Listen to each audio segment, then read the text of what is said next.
You know, I've been hearing more and more about a thing called fake news. Fake news. We are hearing from a Native American elder and Vietnam War veteran speaking to CNN after a disturbing viral video shows a group of teens harassing and mocking him in the nation's capital. Here's the video sparking outrage on social media right now. Nathan Phillips was beating his drum and singing an American Indian protest song. And this was on Friday on the steps of the Lincoln Memorial when he saw a clash erupting between a group of teenage students and 4 African-American young men preaching about the Bible and oppression. Well, Phillips says he immediately sensed danger. Oh my God, they've opened fire. Well, it looks like things are getting very heated here. This is not a safe place to be. Then Phillips describes the tense moments now being replayed over and over again online when a young man got right in his face. Watch.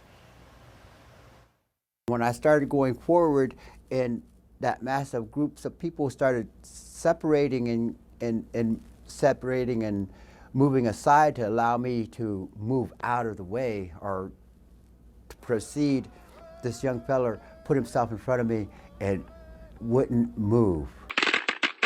And so I could, if I took another step, I would be putting my person into his presence, into his space, and I would have touched him. And that would have been the thing that the group of people would have needed to spring on me.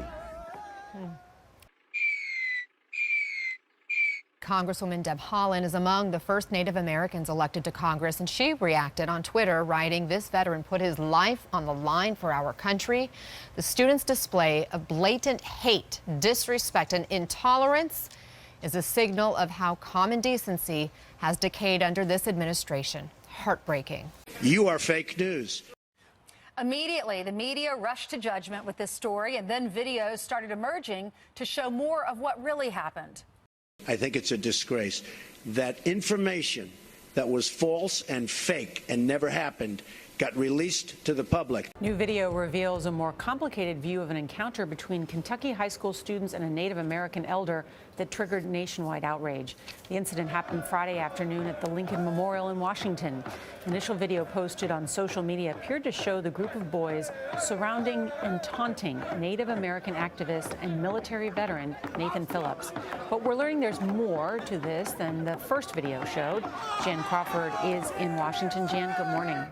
Good morning. The students had just participated in Friday's March for Life rally, and they were waiting there near the Lincoln Memorial just as a rally for indigenous peoples was wrapping up nearby. Now, that first video, which took off online, appeared to show what people thought was the group of students instigating some kind of threatening encounter. But new video tells a different story. This viral video of high school boys surrounding Native American activist Nathan Phillips, who stoically beat his drum, caused outrage. But a different video surfaced Sunday that showed what happened before the encounter. You little dirty crackers, your day coming. Your day coming. When a radical group of protesters called Black Hebrew Israelites taunted the boys for more than an hour with racist and homophobic abuse. A bunch of child molested. You could hear the Black Hebrew Israelites shouting things. Racist things at the white people. And They the were white shouting people, racist things. And the white people were shouting racist things back at the Black Hebrews. Phillips couldn't be specific about what the boys shouted, and so far, no video evidence has emerged supporting his claims. And as far as CNN going out of their way to build it up, When I took that drum, I was hitting the drum. You know, it was a call to prayer. I'll put myself in prayer. And it was Phillips who approached the boys, not as it first appeared, the other way around. you are fake news. He walked among the group as they appeared to chant to his drum beats.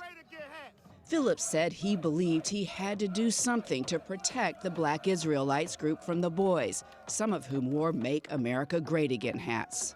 These students, they're starting to get this mob mentality. And what did you see that made you think that it was a mob mentality? Well, over 100 individuals, and all of them just hollering things out together. A parent of one of the students told CBS News the boys were told not to engage and instead were doing high school chants. Student Nick Sandman said the boys did not shout racial epithets. Sandman was shown in the first video standing close to Phillips as Phillips continues to beat his drum. In a statement, Sandman says he never interacted with Phillips. To be honest, I was startled and confused as to why he had approached me. We'd already been yelled at by another group of protesters, and when the second group approached, I was worried that a situation was getting out of control. Hey, back it up! Parent Jim Wilson said he tried to defuse the situation.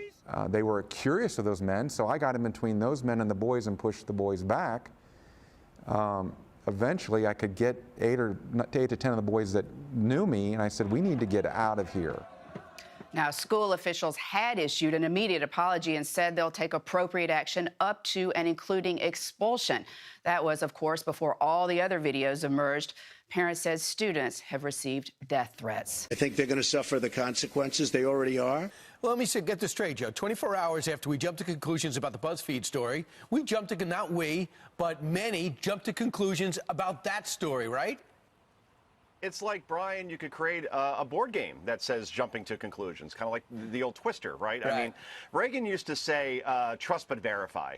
And now it seems like the media seems to have a slogan that says, let's be first instead of accurate, which is supposed to be the other way around, right? And this is a classic case, as you said, rushing the judgment by the media. And it always seems to happen one way, doesn't it, guys? Against groups or ideologies that they may disagree with to push a narrative. The Kentucky teen caught on video facing off with a Native American elder at a march Friday now claims he was trying to defuse a situation. He says a look at all of the video tells a different story. CNN's Sarah Steiner joins us now live with more. Sarah, you've been on this story basically from the beginning. Not quite the beginning, but certainly very early on. And we did take a look at an hour-and-a-half long video that shows the lead up to this face-to-face confrontation between an elder from the Omaha tribe and these Catholic students, including one that sort of stood there, and neither of them moved. And what we found is that it was some adults hurling nasty comments at these kids beforehand that ended up creating this tension. I think it's a disgrace that information that was false and fake and never happened got released to the public. And here you have Dan Rather yesterday. Dan Rather, who was basically fired from CBS News, who was famous for saying, yeah, my documents I'm using against George W. Bush are fake but accurate. He even went so far to blame President Trump for this, for saying that, you know, this is about poisoning minds. You have a congressman from Kentucky, who is only the chairman of the House Budget Committee now, who said, I am calling for a total and complete shutdown of teenagers wearing Make America Great hats again until we can figure out what's going on. They seem to be poisoning young minds. You have CNN, who still has a tweet up saying video shows a crowd of teenagers wearing Make America Great Again hats, taunting a Native American elder after Friday's Indigenous Peoples March. Student Nick Sandman says the viral video does not reflect the true nature of events when the students arrived at the Lincoln Memorial.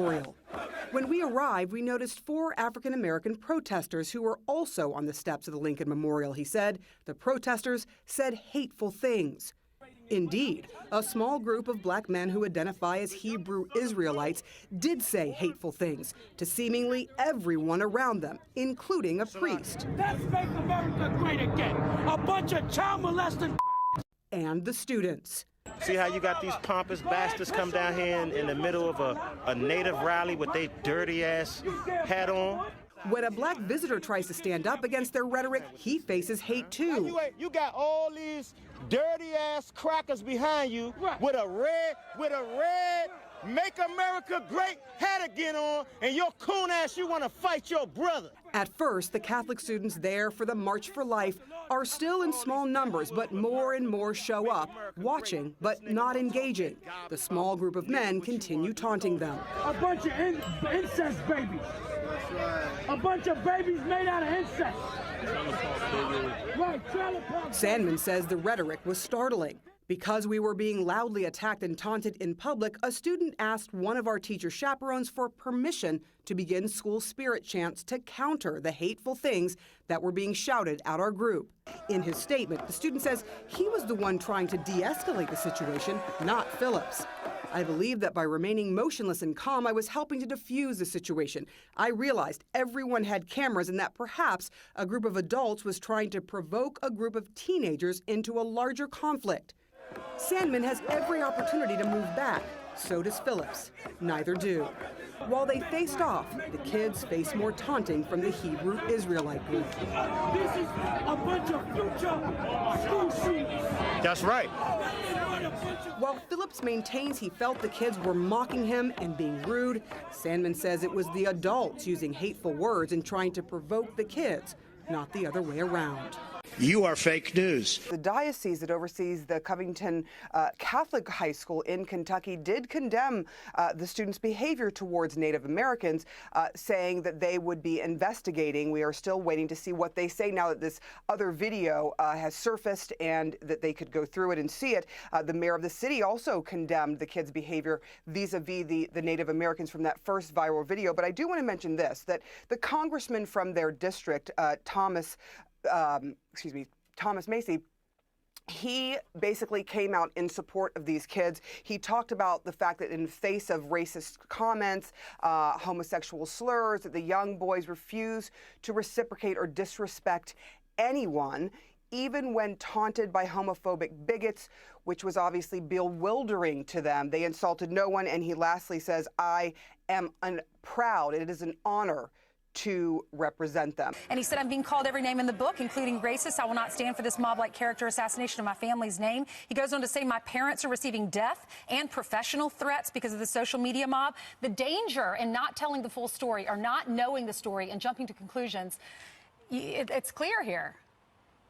Yeah, and look, the American people are onto this, Ainsley. You know, it's not like when the media says something, people automatically believe it, like the old days when you only had ABC, CBS, and NBC on your TVs as far as places to get news. So thankfully, there are fact checkers. Social media is a big pushback in this regard in terms of getting the story right. But I keep going back to this one study that was done last year, and it was done by Axios and SurveyMonkey, and it said that 92% of Republicans or Republican-leaning independents say that traditional news outlets knowingly report false or misleading stories at least sometimes, and this is reflected by studies by Pew and Gallup. And you say, all right, just Republicans don't trust the media. That's always something that's happened for a long time. 79% of independents agree with that assessment as well, and a majority of Democrats. So, look, the media gets it wrong, but people more and more don't trust the messenger. So hopefully this doesn't have an impact on this kid, because apparently, as you said, receiving death threats, and he's only a junior in high school. This is so unfair. It shows this real world we live in, Jan, of viral videos, right? And people jumping to conclusions without knowing the full story. I'm not saying that once we know the full story